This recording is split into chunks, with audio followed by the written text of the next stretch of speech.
ಮೆತ್ತಿದಾಗ ಚೇರ ಗಡಿ ಮುತ್ತಿದಾಗ ಕೊಂದ ಕನ್ನಡದ ಕಪ್ಪು ಮಣ್ಣಿನವನು.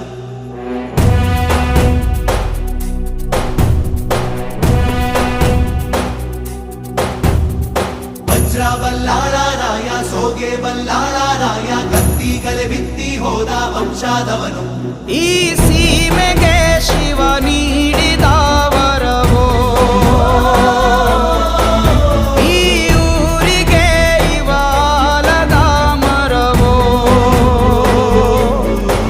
ಮೂರು ಸುತ್ತಿನ ಕ್ವಾಟೆ ಗಸ್ತಿಗೆ ನಿಂತ ಗರಡಿ ಮನೆ ನಾಯಕ.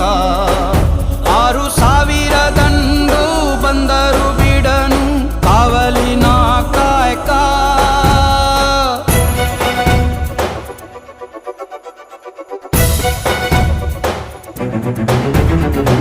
ಏಳು ಏಳೆಡೆಯ ಸರ್ಪ ಬಂದು ಕುಂತೈತೋ ಯಪ್ಪ, ನಮ್ಮ ಹುಲಿಯೂರು ದುರ್ಗ ಕಾಯೋ ಕಂದ. ತಾನಿ ರಾನಿ